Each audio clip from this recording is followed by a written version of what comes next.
Somebody save your soul, cause you've been sinning in the city. I know too many troubles, all these lovers got you losing control. You like a drug to me, a luxury, my sugar and gold. I want the good life every good night, you're a hot one to hold.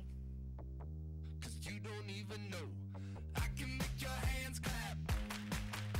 Said I can make your hands clap.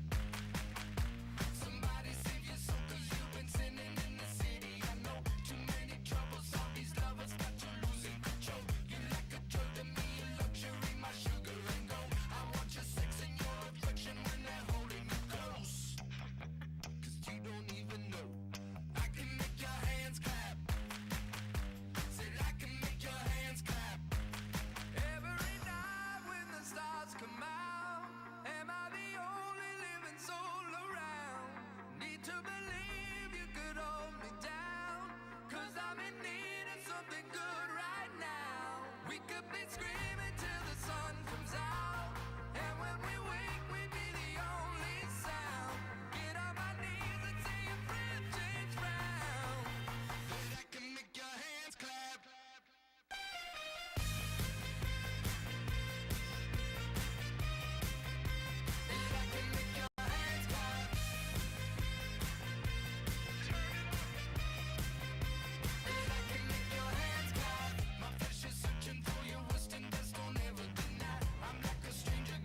Good morning. May I hear a good morning? Good morning. How are you today? Good. So welcome today to the 2018 Pi Awards and the Hokenstad Lecture. The way we've organized this morning is in two parts. We're first going to do or give out the awards for the Pi Award winners, and then followed by the Hokenstad Lecture. So my name is Rebecca Thomas. I am the chair of the Global Commission on Social Work Education, and I will try to be the moderator for this event today. So welcome, and I hope you're having a good time at the conference. Yes, good. It's been good and busy and engaging. So the 2018 Pi Awards, we're pleased to announce that this is the 14th year that we've given out these awards, and it is official. We often call it the Pi Awards, but let me give you the official name. It's the Partners in International Education Awards Program. And the goal of the program is to really honor the contributions of social work faculty members, social work students, be it BSW, MSW, or PhD, and organizations as partners in advancing social work education for international social work. And generally, the Pi Award is given in recognition for the conceptual, curricular, programmatic innovations in education for international social work. And the priority for this award is given to US-based nominees. So this year, we are giving out 3 awards, one to social work organization that's been really active in national or international social work activities, a social work student, an MSW, and social work faculty member. So I'm just going to call on Amy Roberts, who is the chair of the Pi Committee, to come out and to give out the awards. Thank you, Amy. Thank you, Rebecca, and thank all of you for being here today. Before I have the pleasure of presenting the first award of the Organization of the Year, I'd like to take a moment to thank the volunteers who served on the Pi Review Committee. These individuals include Dr. Rosemary Barbera, Dr. Kyung Lee, Dr. Lucy Lawrence, and Dr. Rebecca Thomas. So I have the distinct pleasure of presenting the first award today, and I'm delighted to share that we are pleased to honor the Hispanic Family Counseling, Inc. of Orlando for the excellent work they've been doing. This is an Orlando-based organization that is committed to providing culturally competent and effective services to the Hispanic communities across Central Florida.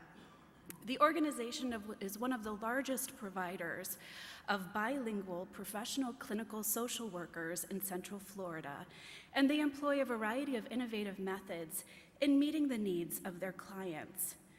They provide culturally appropriate support, treatment, and ongoing counseling to individuals in their first language.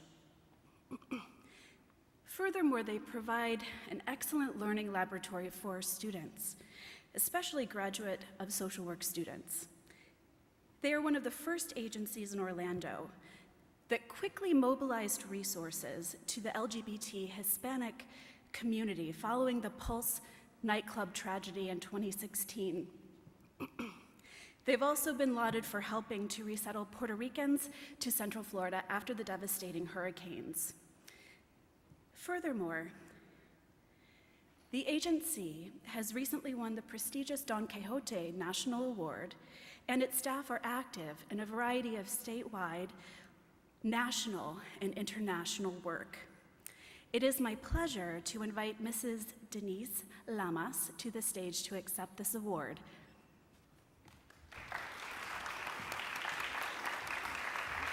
Thank you. Thank you very much to the Council on Social Work Education for this recognition, and to Dr. Gables for nominating Hispanic Family Counseling. This is a very special award for us because it highlights two components that are the heart of our organization: education and international efforts.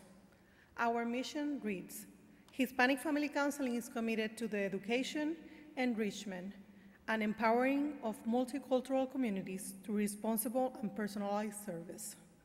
It starts with education and ends with service to multicultural, diverse, and international communities. We strongly believe that through education, we could effectively equip our clients to overcome any challenge that they are facing. And education also transcends to our team. For example, we have partnered with 8 universities, including University of Central Florida, and hosted over 50 national and international interns. We have also recruited staff that represents more than 10 countries, because experiences has taught us that effective therapy must come from culturally competent therapists. Regarding international efforts, I'm very proud that Hispanic Family Counseling in the last year has been to Cuba, Peru, Mexico to assist after the earthquake, and Puerto Rico to help after Hurricane Maria. Last week, we went to Homestead, Florida, where we had the opportunity to help refugees' children separated from their parents at the borders. It is through those experiences that we are constantly reminded that there is a lot to be done. There is more to be done too.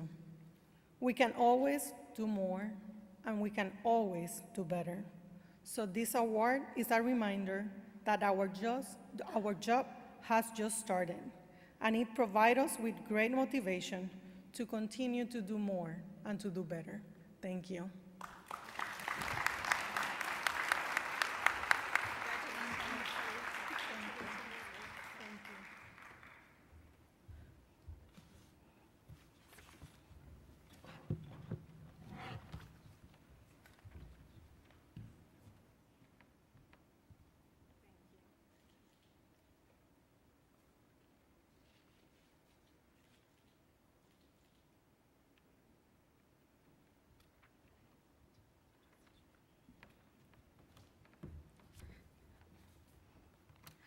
I have the distinct honor to share about the student recipient who is getting the award. Her name is Sharice Truman. Sharice Truman was my nominee, and I have to say I did even though I served in the committee for this time round, I stepped out, so I had no influence in Sharice getting this award. But I'm really so thrilled that Sharice Truman is the recipient of the 2018 PI Student Award awardee. Shirley really does exemplify what it means to be a social worker, and is such an excellent student to have around on campus. Shirley graduated from UConn School of Social Work in August 2018 with an MSW. A focused area of study was in policy practice, and also her focused area of study was in international social work. Shirley is such an active learner. If you ever came to school, Shirley was there all the time. Either she was taking classes, she was working at the International Center, or she was working with Student Org, or she was working with Student Services. So, when you had a question, everyone was looking for Shirley. But Shirley not only worked in school, she also worked in the community. Really is passionate about issues tied with immigrants, especially undocumented students, and is really committed to working also with first-generation college students itself. So I know Shirley as my student. I was also her faculty advisor, and she also worked with me on many, many research projects. So we were a team. So while she worked at the center, Shirley helped update our website because she thought our website looked tired. She thought that we needed an updated logo, so she worked on that. And then what really surprised me was, she does a lot of workshops that was educating the student community and the school community and our local community about issues related to immigrants and refugees. And then Shirley used the EPA standards to develop an evaluation tool. Even I didn't think about that. So she's really integrated learning and social work practice into her work itself. She conducted many research projects with other students, such as working with current refugees, looking at immigrant business owners, and also looking at Armenian refugees.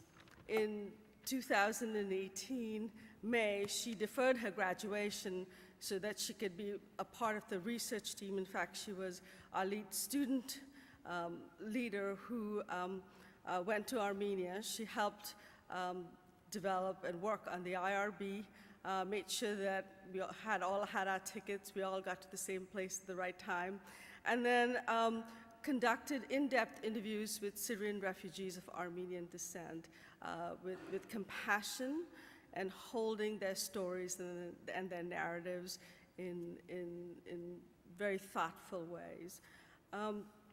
When she came right back, she started working with an organization at Stores that was working with, that got funding from the State Department and was working with North African students, working especially on issues related to social entrepreneurship. Currently, she is working as a case manager for supportive services of homeless youth. So I'm really, really pleased that Shirley is the recipient of this award.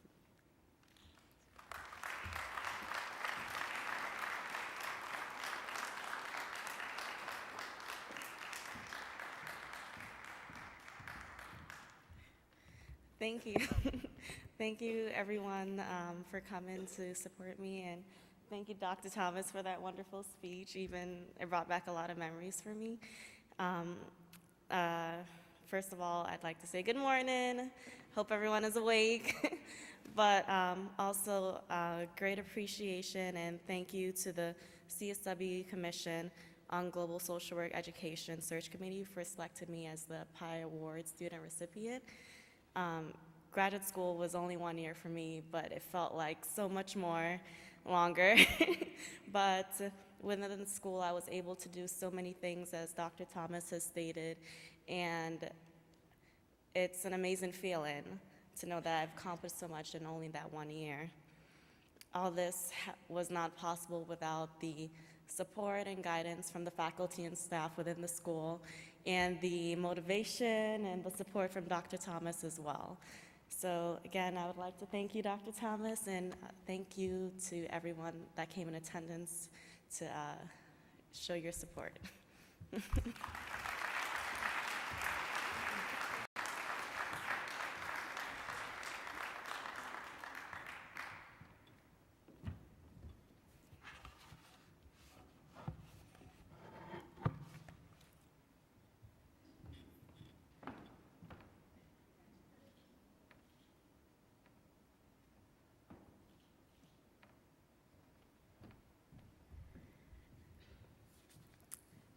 At this point, it's my honor to be able to introduce to you the winner of the individual award of the Partners in International Education.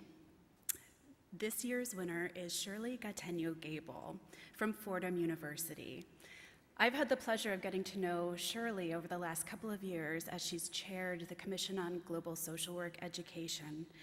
And her areas of service and her mentorship and her leadership are exceptional. She has chaired the Commission on Global Social Work Education, and she has really demonstrated tireless leadership for CSWE. During her tenure, she established 2 committees for CSWE under the Commission to make sure that areas of human rights and also sustainability were addressed by CSWE. She's currently serving on the board of directors, and she often conveys recommendations and concerns of the Commission as well as the broader profession to the board of directors. She's currently an advisory board member to the Catherine A. Kendall Institute at CSWE. And in addition to all of this work, CSWE has not been the only beneficiary of Dr. Gable's talents. She's been heavily involved in the International Association of Schools of Social Work. She's currently the co-chair of the Planning Committee for Social Work Day at the United Nations, which helps students to learn more about international social work and the United Nations. She's also an IASSW representative to the United Nations and an NGO representative to the NGO Committee for the Commission on the Status of Women. She's on the executive board of the North American Association of the Schools of Social Work, and she also serves on their nominating committee. She has served as a consultant to UNESCO and also UNICEF as well, particularly on issues relating to women and children. In terms of Dr. Gable's accomplishments, in terms of her academic achievements, she has received the Fulbright Award twice. She has been a Fulbright in Argentina and Bulgaria, and she's taught a number of courses in different countries, including Austria, Israel, Switzerland, and the United Kingdom, just to name a few. The knowledge that she offers to her students, both international and domestic, really help them to address international social work issues and to better serve those affected by them. She has an extensive collection of scholarship that she has developed over her career. And recently, she has co-founded the Journal of Human Rights and Social Work with Dr. Susan Mapp. In that journal, they are able to take a really developmental approach to working with authors to ensure that other voices are heard and that the countries that may not be traditionally represented in peer-reviewed articles are able to publish and to share what they know so that we can learn more and develop the base of international social work. Dr. Gable was also the co-editor of a special issue of the Journal of Social Work Education on globalization and social work education. And as I've mentioned, she has numerous peer-reviewed articles as well as book chapters that have focused almost exclusively on topics of international social work. Much of this work is focused on children's rights, whether this is child well-being in China or marginalization of vulnerable groups such as Roma children in Bulgaria.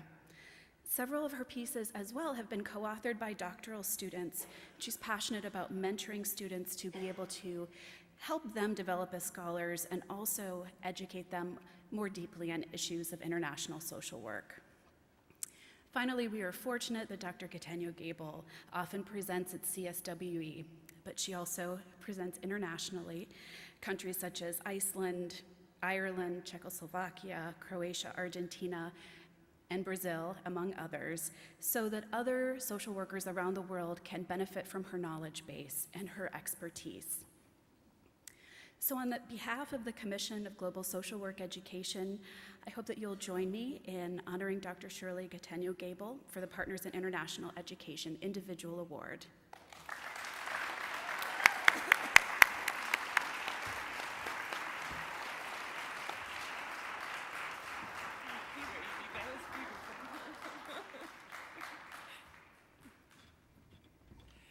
Wow. Who is that person? I don't know. First of all, let me say good morning and thank you for being here and thank you for this amazing award. I don't quite know how to express how honored I feel to be this year's recipient of the PI Faculty Award. And since I have other forums where I can talk about the importance of global social work education, I want to spend my few minutes today to really say thank you to all of you who have helped me on this path. So first in my heart always, because knowing that I live in his heart gives me the strength and the courage to live out my dreams, is my husband, Ken. So thank you.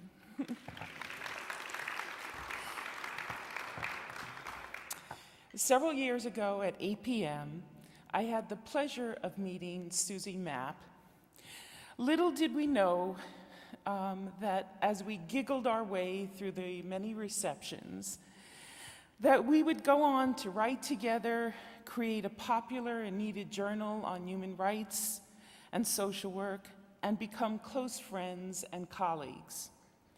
Every day, my respect grows for Susie's work, her skills, and her ability to say, "No, Shirley, we really can't take on another project." I also want to thank the folks that have been an inspiration to me all along my path, many of whom I've met at APM. Of course, I have to start with my mentors at Columbia, Sheila Karaman and Al Khan. And then, of course, Lynn Healy, Terry Hokenstad, Julie Watkins, Barbara Shank, Pat Lager, Darla Coffey, Mitt Joyner, and the members of the Global Commission and councils and the committees on human rights and environmental justice, who I served with for several years, and together we created these important and well-serving projects for CSWE. Of course, none of this would have happened if I wasn't employed. So my deepest gratitude goes to my dean, Deborah McPhee, at Fordham GSS, or Graduate School of Social Service, for her support and her encouragement, and to my entire Fordham family, faculty, staff, students. I guess my hope is that we continue to find ways to unite the world rather than to tear us apart. So thank you very much.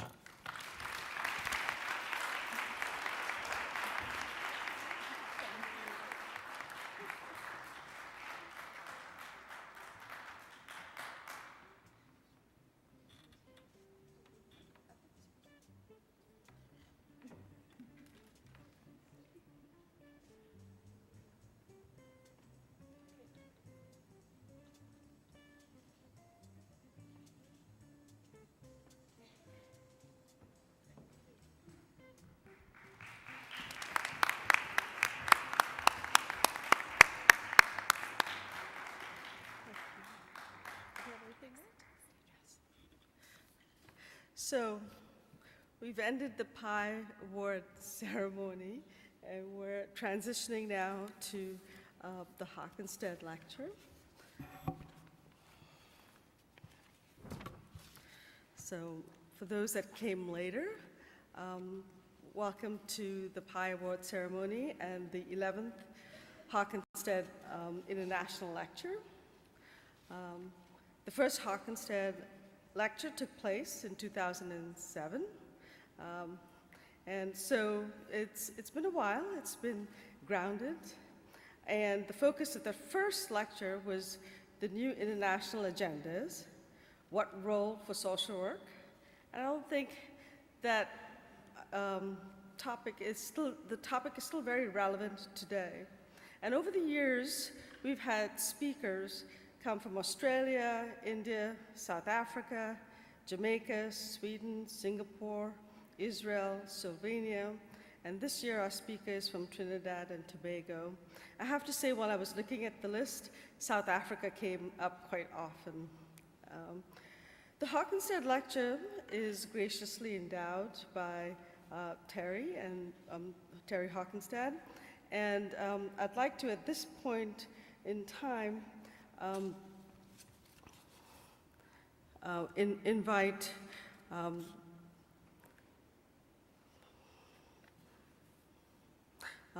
Darla Spence-Kofi, our President and CEO of CSWE, to come and to talk a little bit about our donor. Thank you, Rebecca. And good morning, everyone. It is my pleasure to introduce to you Dr. Hokenstad, for whom we are very grateful for the contribution and donation that established this lectureship. We are also eager to continue to support this. It's, as Shirley said, the need is ever more present. So let me spend a little bit of time talking about Terry Hokenstad. Full name, MC Terry Hokenstad Jr. Just recently retired from Case Western Reserve, where he served as a distinguished university professor. And by the way, that's not just an adjective, distinguished, it's his title, distinguished university professor. Also served as the Ralph S. and Dorothy P. Schmidt Professor at the Mandel School of Applied Social Sciences. Long active in international organizations, Dr. Hokenstad has served as a consultant to the United Nations and was a member of the United States delegation to the UN World Assembly on Aging in 2002. He's been president of the North American and Caribbean region of the International Association of Schools of Social Work and served as both treasurer and membership secretary of that same organization. At the national level, he served as the president of the Council on Social Work Education. There's a picture of Terry up on our president's wall. I visit frequently with all of our other distinguished presidents. And also chair of the International Committee for the National Association of Social Workers. Professor Hokenstad has written extensively on international themes and has served as editor-in-chief of the International Social Work Journal and co-editor of special issues for the journals of International Aging, Social Policy and Administration, Sociology and Social Welfare, and Applied Social Sciences. He's on the editorial board of several other scholarly journals. His publications include 9 books, numerous articles. As you see, a very impressive man. So Terry, thank you once again for the huge gift that you have given to the Council on Social Work Education and social work education writ large for your commitment to international social work education.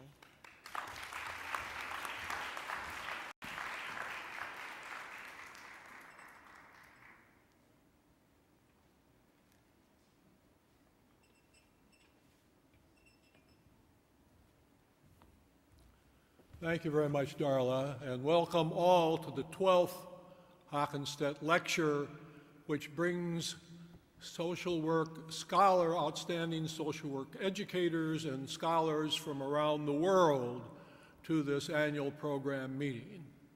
You heard the list of countries that the presenters have come from, and this year it's very nice that we go to our neighbors in the Caribbean for the lecture, certainly part of the North American and Caribbean region of social work.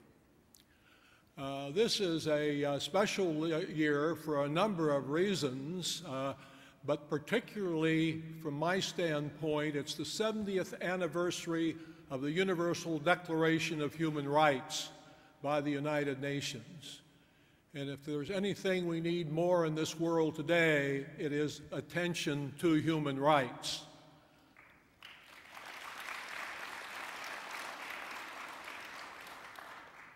I think it's fair to say that social work is indeed a human rights profession. And I believe we need to give more and more attention to the fact that we are and we stand for human rights, certainly and very importantly in this country, but also around the world, and give attention to the Universal Declaration, which was signed December 10th, 1948. So I believe as we work at the United Nations through our Social Work Educators International Committee, and as we focus on international issues, both here at this meeting and hopefully in each one of our schools of social work, we give recognition to the importance of human rights and recognize the importance of the international through the United Nations as well as the national and local. Thank you very much for coming to this lecture. I look forward to hearing from Dr. Cambridge.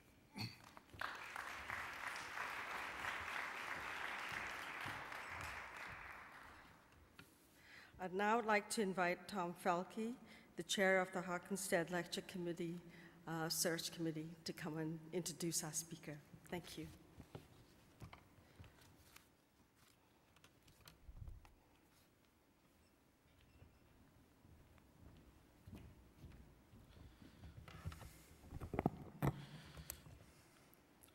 Good morning, everyone, and welcome to the 2018 Hokenstad International Lecture. I am Dr. Tom Falchi, Department Chair at the Florida Gulf Coast University.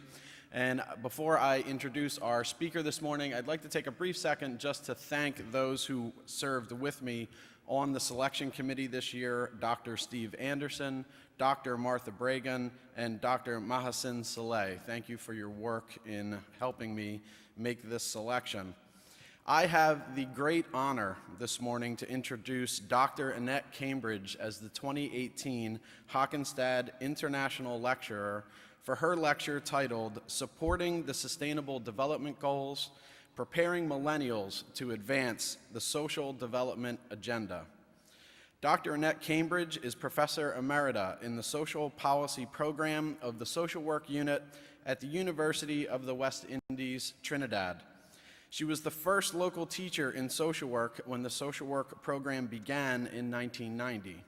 She has developed a disability studies unit, which offers teaching, research, and outreach work, minors in social policy and social development policy and planning, elective courses in disability studies, gerontology, sociology of families, and social development policy.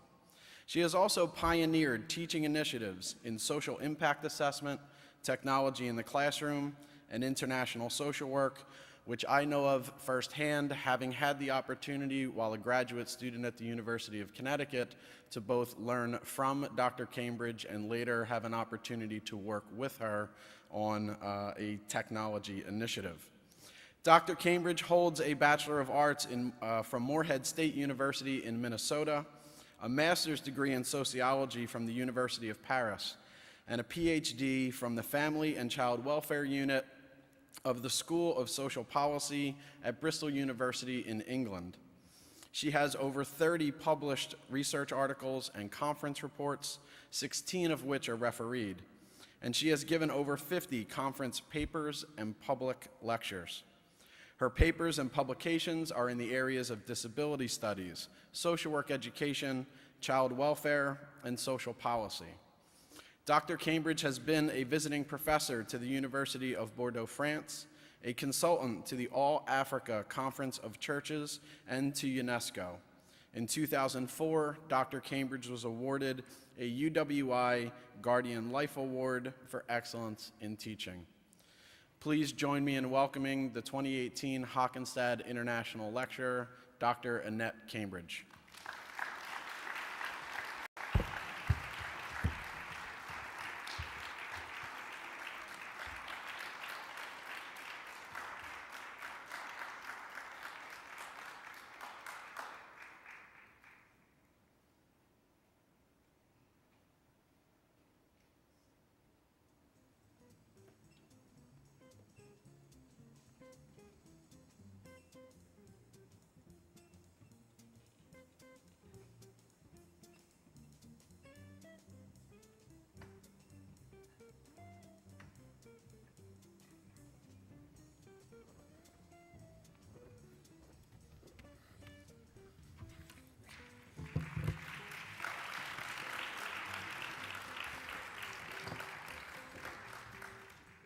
Good morning, ladies and gentlemen.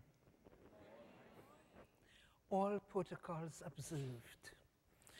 I want to start by thanking CSWE and also thanking the Hokenstad Lecture Committee for giving me the opportunity to share some of my ideas with you today.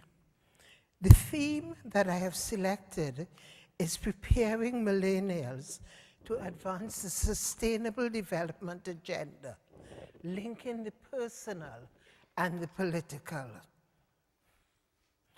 Now, when we talk about preparing millennials to implement the Social Development Agenda, we need to understand what are we talking about. Social development is an important part of sustainable development. And sustainable development is really looking at developing our society in such a way that we not only benefit ourselves, but future generations. And many of you would be familiar with this concept because you hear about it today. But we have to start thinking not only of ourselves and what investments are needed for us, but also what is needed for the future and those who are not yet born. So that we start by recognizing that when we're talking about sustainable development, we are not just talking about development for now, but development for the future. The other thing that we are talking about is having an understanding of the economic component of development, the social component of development, and of course, environmental protection. So as we talk sustainable development, we are looking at all three areas. And I like to emphasize that we in social work also need to recognize that we have to work with other professionals in order to implement the changes. And that when we look around at what's going on, economists, they have galloped ahead in economic development.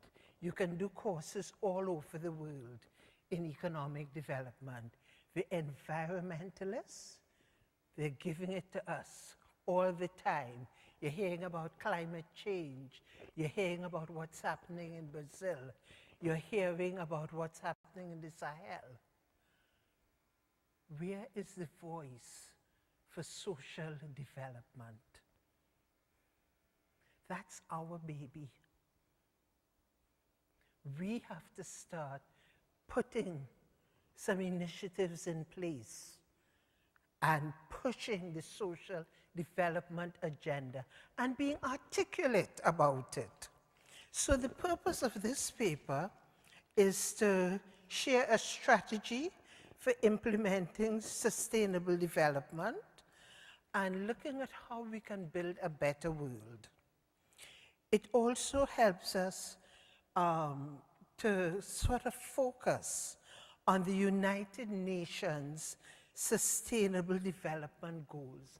And I'm going to go through those in detail because I'm not too sure how many of you are familiar with them. How many of you are familiar with the Sustainable Development Goals of the United Nations? Put up your hands. Okay, so some of you are familiar with them, and many of you are not familiar with them.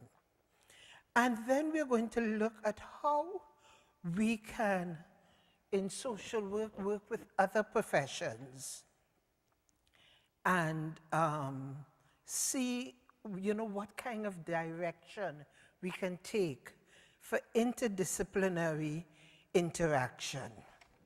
Now, because you are basically an American audience, I know one or two of you would have heard of Trinidad and Tobago before today, but I know that some of you are saying, Trini who?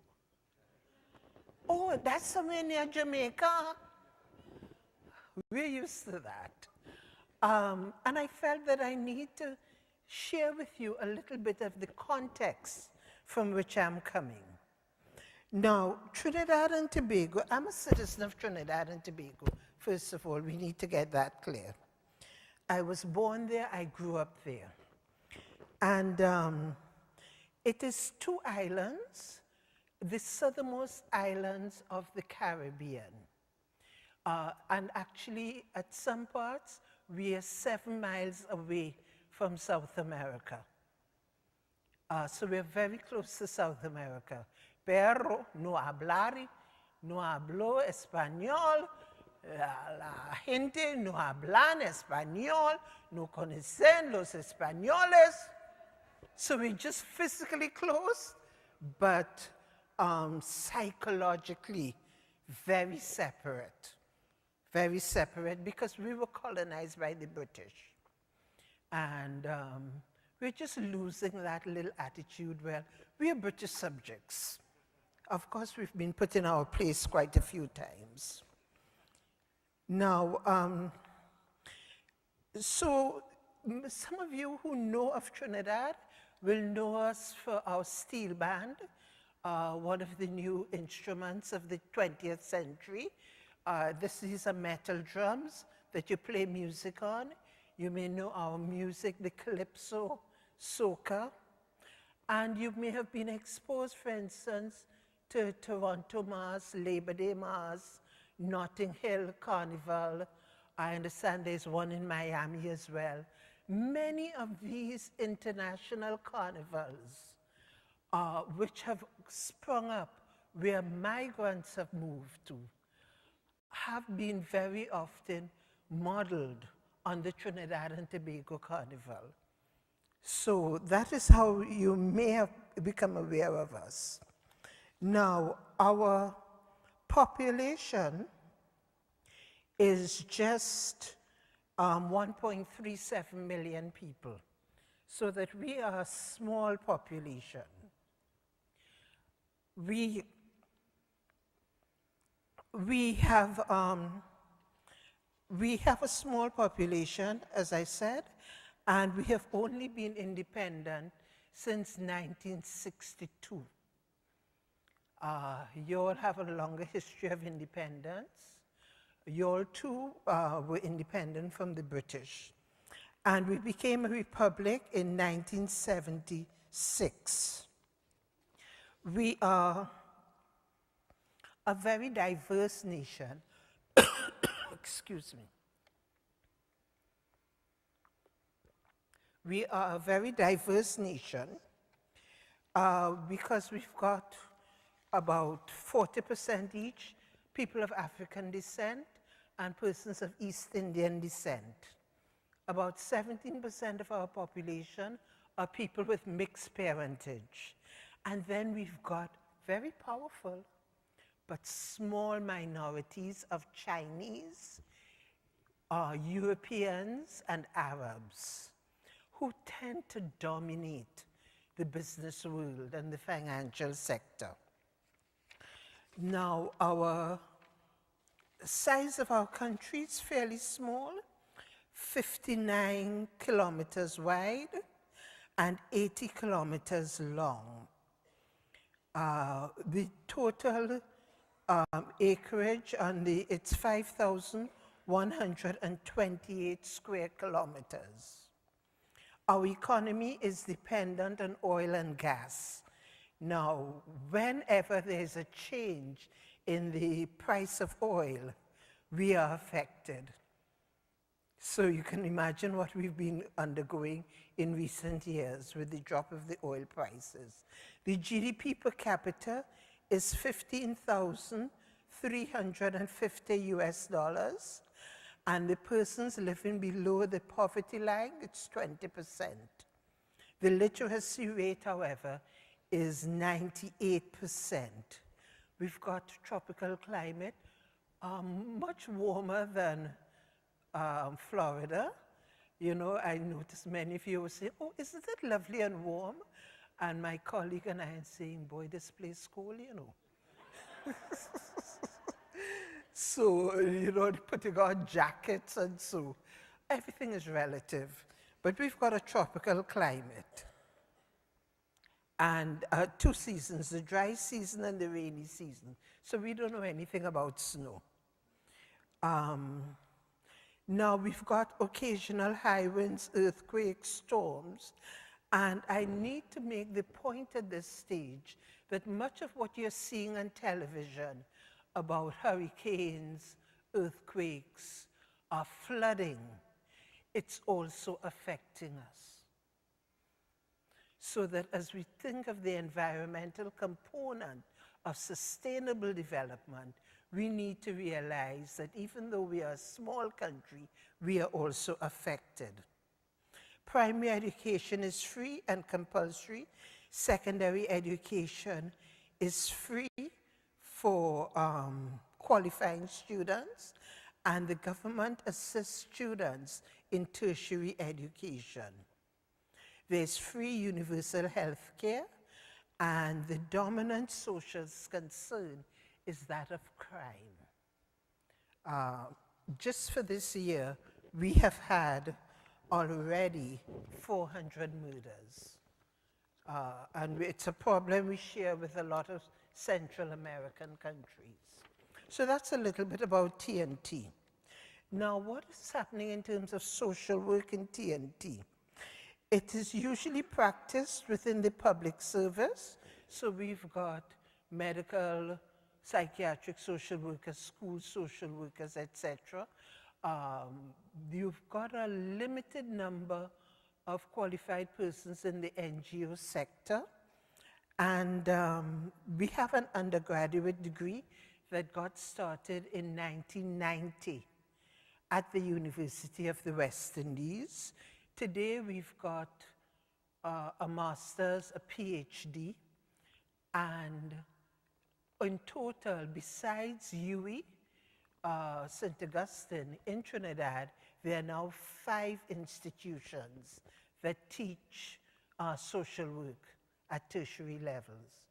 So that social work, from being something that is not really taught, has become an important area within Trinidad and Tobago. And it is now a professional activity requiring training. Now that's a little bit about Trinidad and Tobago and social work in Trinidad. Now, who am I? And this is the personal part of my presentation. Who am I?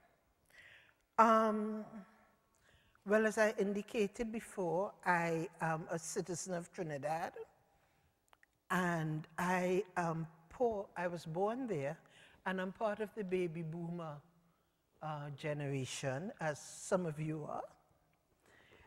I received both my primary and secondary education in Trinidad. My mother was a secondary school teacher, and my father was a businessman. My parents are migrants. I have not been in Trinidad for many generations. My parents migrated from an island called St. Vincent, known as St. Vincent and the Grenadines. And when I look back at my past, both my grandfathers, maternal and paternal, actually died working for the US because they had migrated here and they were working in the US. This is often what happens when people migrate, the children are left. So both my parents were one with his grandfather and the other one with her mom, and they were left in the Caribbean, and their fathers were trying to make a better living here in the United States. Now, I look back at my past, and I discovered that but I'm able to concretize that I am the descendant of plantation slaves from Barbados and Martinique, Irish indentured workers, Black Caribs. Now, the Black Caribs are the Amerindians of St. Vincent and the Grenadines, and escaped Brazilian slaves. Now, I have to explain that a little bit. Slavery stopped in Brazil much later than it did in the English-speaking Caribbean and the British subjects, so that people, in order to get freedom, and you're seeing a search for freedom as you look at my history, that search for freedom, that search for a better life. And they came there to the English-speaking Caribbean for freedom. I understand it's my great-great-grandfather from Brazil. And there's one person who is very important for this particular lecture, and that's my maternal grandmother, whom I have to recognize. Mammy, we called her. And Mammy in the 1920s decided, her husband had died, as I said, working with the Americans, etc. And she decided to educate girl children beyond primary school. And my cousins and I, we are eternally grateful to her. Because her granddaughters, when we talk about it, thank God for Mammy. And people laughed at her. People laughed at her at the time. What are you educating girl children for? You mad? What I'm going to do? And it's more significant because those girl children were dark complexion children. And y'all in America, y'all see the world in black and white. We recognize a set of shades. And, you know, status is often linked to the shades, especially in colonial times. And therefore, by putting emphasis, she said, one, to learn to be a nurse, one, to do commercial, and two, the youngest ones went to secondary school, the only high school on the island for girls. So that is how my mother becomes a secondary school teacher down the road, because of Mammy. That is how I am here in front of you today, because she made a political and social choice to educate girl children, and people laughed at her. Educate girl children, what that for? Okay. And more, not only educating girl children, but educating dark complexioned girl children. Now, my professional and tertiary experiences really reflect exposure to and inclusion of different kinds of disciplines. These include political science, social work, child welfare, sociology, development studies, and women's studies. When I look back at my work experiences, it required interprofessional collaboration with other social scientists, medical personnel, clergy, engineers, teachers, and many persons with only a primary or secondary school education, accountants, technical persons, and of course, transportation personnel. Almost always one has to work with persons who provide and maintain the physical space where projects and social work activities take place.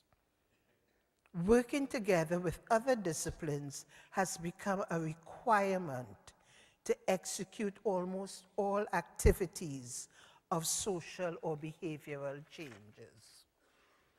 Now, this is to let you know that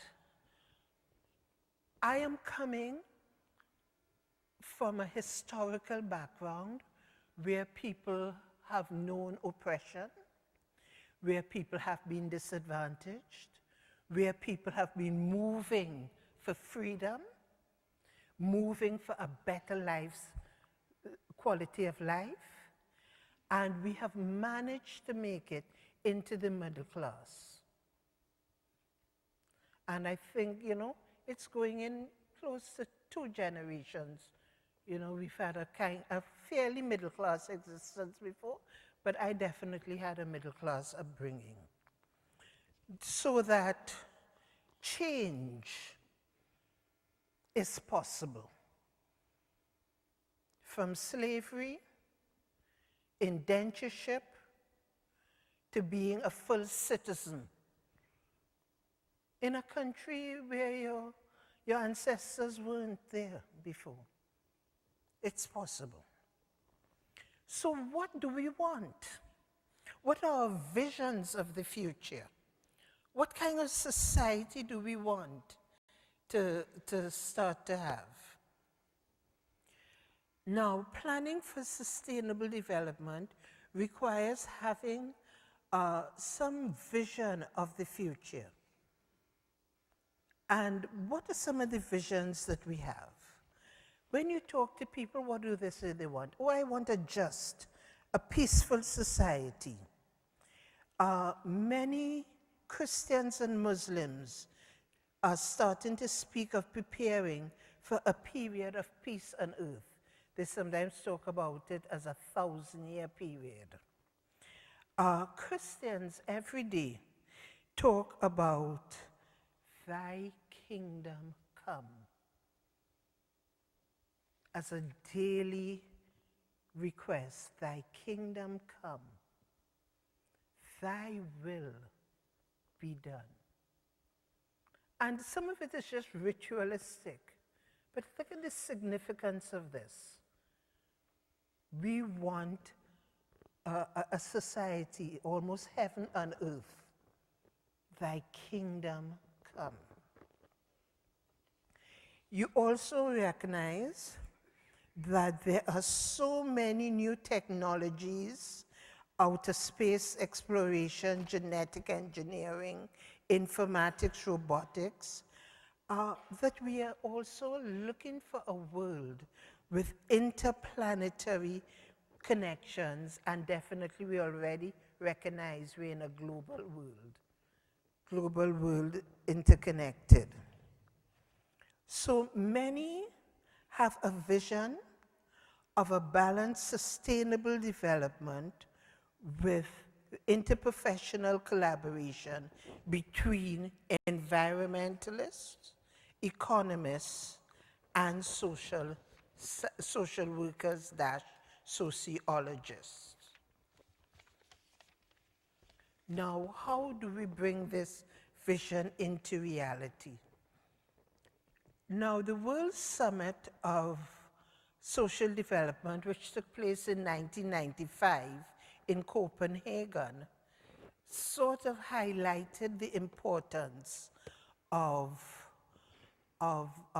international recognition that social development and social justice are indispensable to peace and security. It also recognized the interdependence between economic and social dependence, and of course the environmental protection. Studies of development economics, as I've mentioned before, these are well developed. The environmentalists have advanced studies and powerful lobbies, very, very powerful lobbies the environmentalists have. Social development, who is pushing for social development? Who has articulated, I know Midgley has done some work in trying to sensitize us to social development issues, but where's the lobby? The lobby for social development. And there are very few programs that you can go. I notice after my students do the minor in social development policy and planning, they say, Dr. Cambridge, I like this, you know. I like this plenty. I want to do it for my master's. And they search the net, and they can't find a program in social development. They can find development administration, development studies, which is very often strong in terms of economics. They can find social policy, you know, general social policy without a developmental thrust, but they cannot find a master's in social development that they want to take up. So that this is one area that we need to look at and start to develop both curricula and begin to point some direction for the future, for sustainability of our society. Now, and we are aware of it, you know, because every 2 years, the International Association of Schools of Social Work, and then you do an international conference with social development workers. You do it. But what happens afterwards? So we are aware that this social development is something that we must address, but we haven't quite gotten our acts together as yet. Now, I am going to throw out a direction for the development of the future of the planet in key areas. And I'm going to be using from the United Nations Sustainable Development Goals. And the first goal that they talk about is to end poverty in all its forms, everywhere. And all the other goals are really development or subsections of poverty in the larger sense of, you know, poverty. So that we need to focus on poverty, and Nelson Mandela reminds us of that. He says, this is the century for eradicating poverty. We are not just managing it. We are not just, you know, fiddle, fiddle, fiddle, fiddle, you know. We have to eradicate poverty.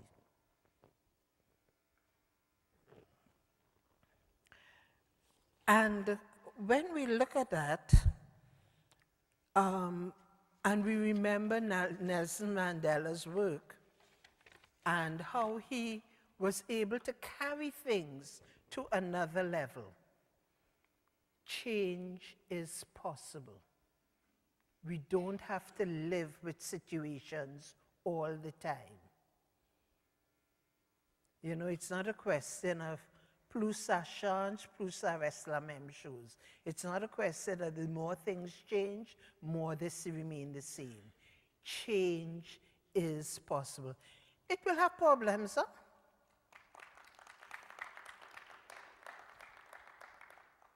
There are going to be problems, as we can see, as what's happening in South Africa.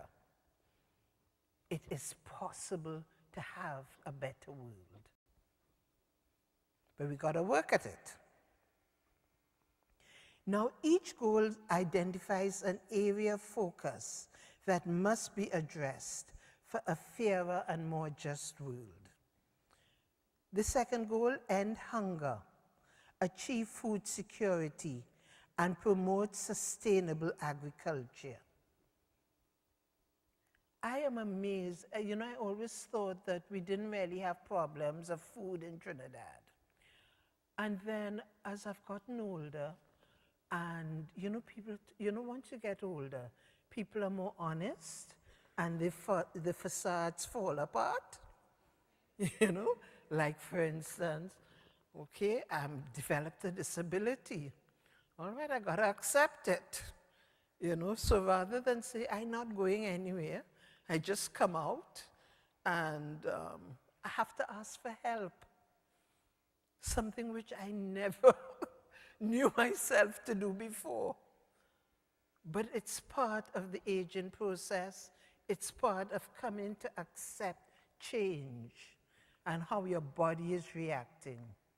And I'm discovering not so many, but a few people that I knew in high school talking and liming and laughing. And, you know, we talk, we walk home together, we share experiences. You go to their birthday parties, they come to yours.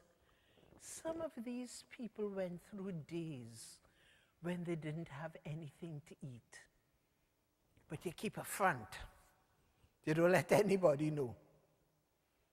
So we are there liming together. I don't know they didn't get anything to eat in the morning. I really didn't know. And now as they've gotten older, they're starting to share these experiences.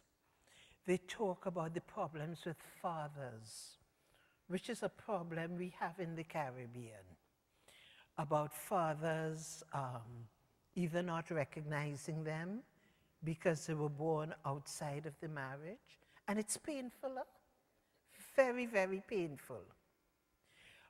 They talk about the problems, the migration issue. You know, parents who left, went away, and sometimes they sent back money, but sometimes, or a barrel, but you really never heard much about from them. And like I understand, my paternal grandmother is one of those cases. She left, she came to America, she never came back to the Caribbean. Right? I don't know my paternal grandmother. My father was brought up by his grandparents and an aunt who I see as a grandmother. Right? So that there, and my family, the last generation, from all appearances, did not experience hunger. But many people are doing that. They do experience hunger in a country which has a fair standard of living. Ensure healthy lives and promote well-being for all at all ages, so that health has to be put on the agenda. We've got to find and have the support systems that we are not developing all these chronic diseases, that we are able to have a certain sense of well-being. It's not impossible. It's not an impossibility.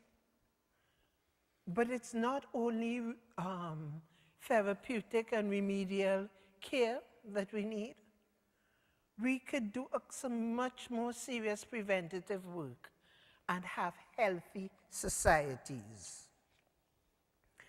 Ensure inclusive and equitable quality education and promote lifelong learning opportunities for all.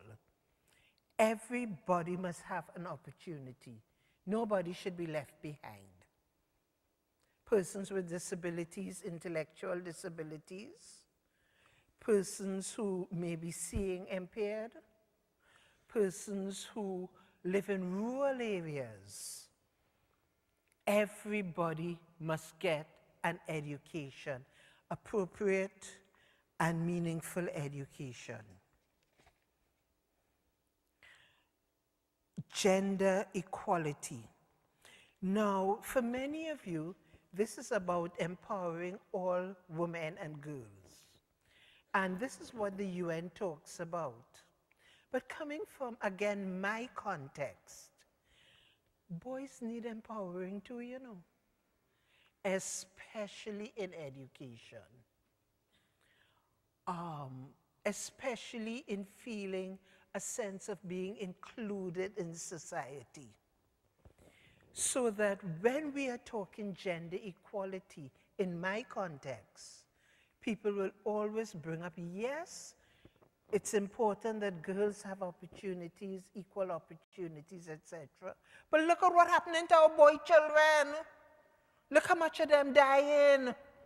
Look how much of them dropping out of school. We have to see equality as gender equality for both boys and girls. So, gender equality. Ensure sustainability, availability, and management of water and sanitation for all. I don't think this is something you all know about, but there are times when I don't get water in my tap, and I live in a fairly good area. I don't get water in my tap for 3-4 days. I live off my tank. You put in a tank. And I remember when I was working in Africa, I was amazed that, you know, in the 20th century, women were still going to the lake to catch water. I felt so badly. I was being hosted by this family. And the woman had to get up for me to bathe and go down to Victoria Lake, get water, and carry it just so that I could, you know, tidy myself. It's not right. We have enough technology. We could put a pump in that area. And, you know, when I asked about that, I said, well, what about, they don't know how to keep it. They don't know how to, and I said, but wait 1 second, I'm talking to these people. And they remind me of like the 1950s, about people, you know, they had primary school education. Nothing wrong with them. They can be taught to maintain a pump. But is it better for them to remain without? Who benefits? So that we have reached a level of technological development in the world that everybody should be able to get water, everybody should be able to get energy, everybody should be able to have transportation. It is not rocket science. Not rocket science.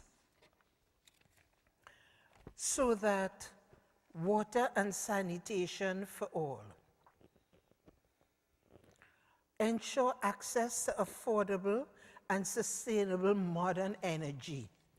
I am constantly amazed how you see people with cell phones and they have no electricity in their house.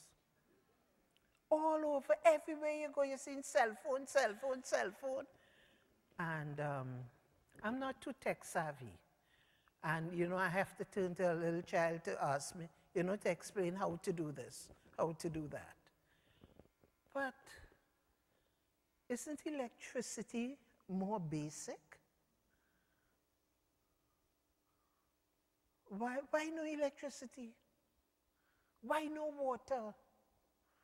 But everybody got a cell phone? And in some families, 3, 4, 5 cell phones? Where's the justice? How are resources being managed?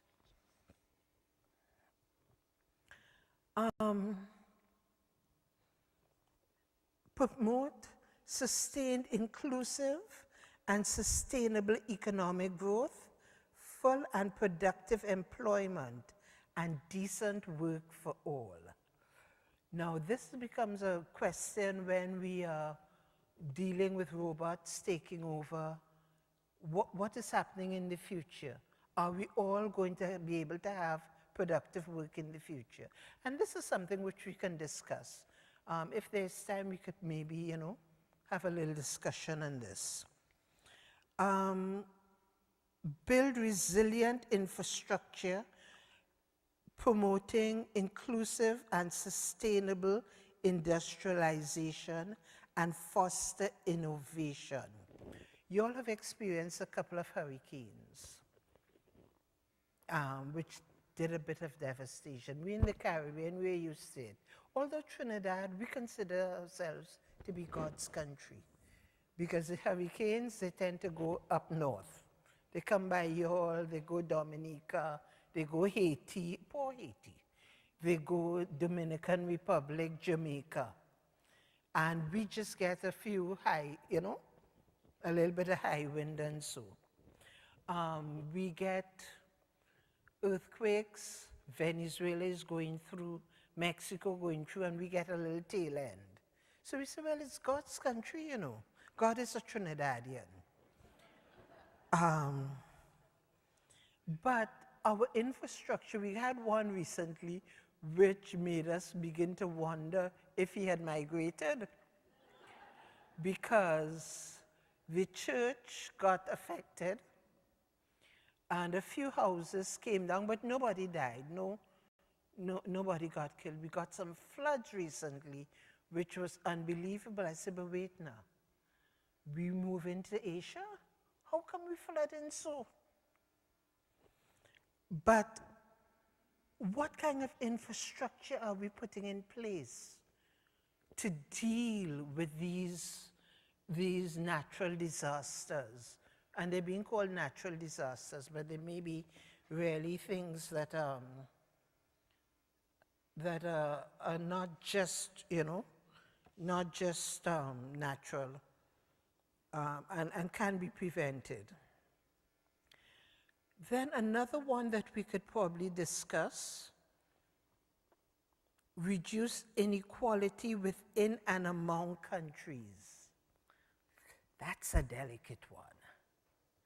Because when you're talking about reducing inequality, what does that mean? The haves have got to have a little less. That's always hard, That is a hard one, and how do we bring that about? So I want you to, keep that in mind as one of the Sustainable Development Goals, and maybe later on we could discuss it. Make cities and human settlements inclusive, safe, resilient, and sustainable. And from my context, I talked about our crime and violence, and I know this is a problem that we share with many Central American countries. We have to deal with our urban environments, and we've got to cut down on that violence and murder and destruction, especially of our young men. You've got to do something about it. Our urban environments, we've got to really work on it. And then how do we consume? You guys are using up a lot of the planet's resources, huh? Hint, hint, hint. And our production patterns. Do we need to re-examine how we are using our Earth's resources? So the sustainable goals continue, and they say, give you some idea of what to do. Lenin asked the question, what are you going to do? What to do? Go fair. What to do? Because it's a perennial problem. They faced it at the beginning of the 20th century with the different revolutions, the different Marxist efforts, what to do, right? And they do offer some suggestions. Take urgent action to combat climate change and its impact. The impact is a lot of these natural disasters we're experiencing. Conserve and sustainably use the oceans, seas, marine resources for sustainable development. Now, as an island person, I am concerned about that because I can go to different parts of my country and you could see where the land has just been eroded away and the sea has come in. I hear and I pray it doesn't happen in the Caribbean, but there's some islands in the Pacific where the water has risen so much that it could cover some of these islands. And I say, wow, what's going on?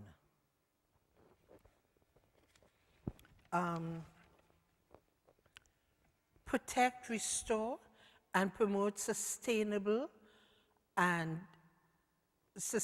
use of terrestrial ecosystems, such as forests, combat desertification, and halt biodiversity loss. I want to talk about the biodiversity loss from a personal experience.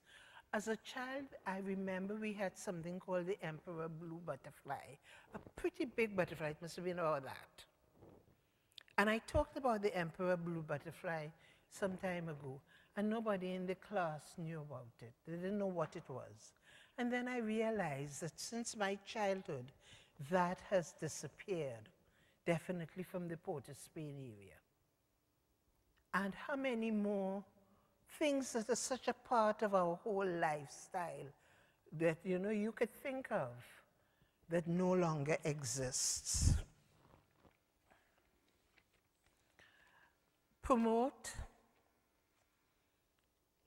inclusive societies for sustainable development and provide justice, access to justice for all, and build effective, accountable, and inclusive institutions at all levels.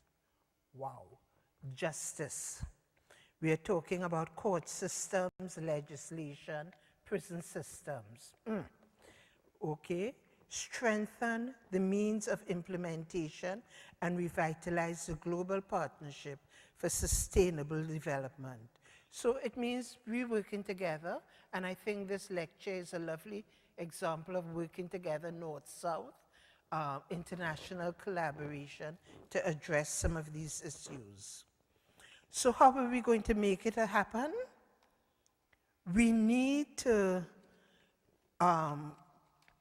start in social work, to work with other professions and disciplines that share a common vision of the future to promote a better world.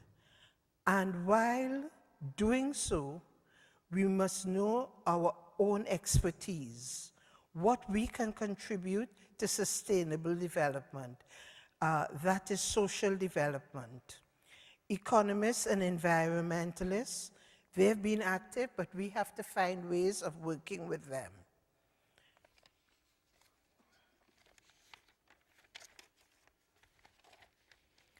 So how do we promote a better world? And how do we get rid of poverty, hopefully by the end of the century? We have to sort of excite the young. Many of us are not going to be around or not be very effective post-2050. We are all here for a while. Okay? We're not here to turn stone. We're all here for a while. And so that we have to continually excite the next generation. Now, to do that is a bit difficult, because our next generation, because I come from a background of youth work as well, and they're very busy people. They're doing exams, they're doing extra lessons. That's one group. And then there's another group that is totally marginalized or not part of the whole system. So you have to find some way of exciting these young people because they're going to be around. And one of the things you have to do is to let them see how they can benefit from the improvements and sustainable development. We also need to recognize that this is a generation that's a what's in it for me generation. So you have to be able to really explain to them, look here, this is what is needed. This is how you are personally going to benefit because you're not going to get buy-in. An important area too is to get to them where they have got specific spaces like your undergrads. I found that introducing social development attracted people from engineering. I don't know what your universities are like, but I have found that, you know, the NATSIs and the engineers, social science, maybe it's not an international issue. I think the humanities get a little more looks than us. But I was shocked that they were coming into social development and doing the minor because they were genuinely interested in learning about development. So that you have to get to spaces where they're at. Another thing I noticed that many of them are in churches, temples, mosques. I mean, Islam has really known how to excite the young person. So that I'm noticing a lot of my young friends, they're becoming Islamic, you know, and they're going to mosque. People who never used to go to church, but they're joining the mosque and they're going to the mosque. Well, let us get those ideas into the mosque.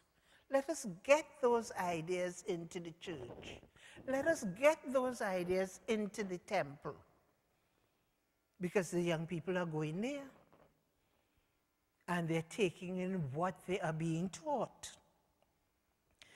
So that Amartya Sen, you're familiar with Amartya Sen, the economist?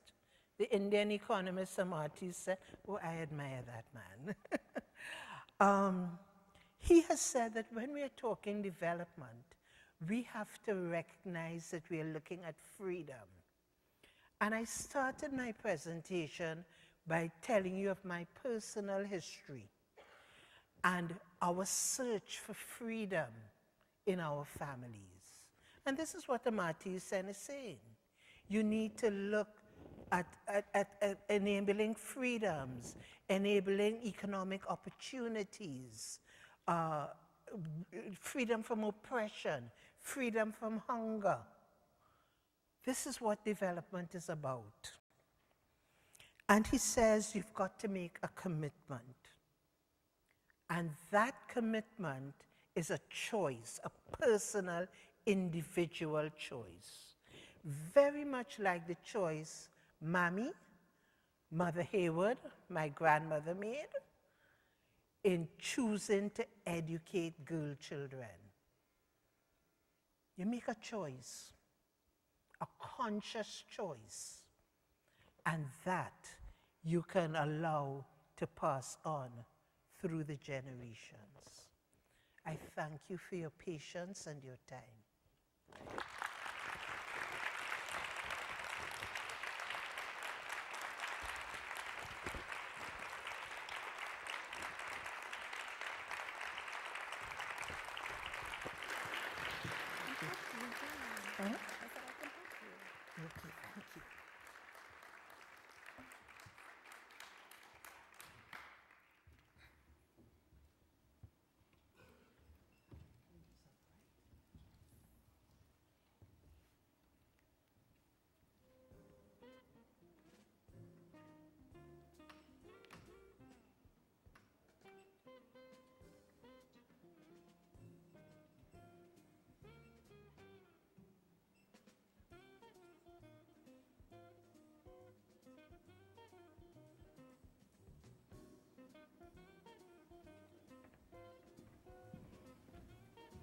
Thank you, Dr. Cambridge. Thank you again, Dr. Hokenstad, for making this available. Thank you, all of you who were here for this. Dr. Cambridge is going to be here for a while if you would like to follow up with some conversation. Enjoy your rest of the day. Enjoy the day.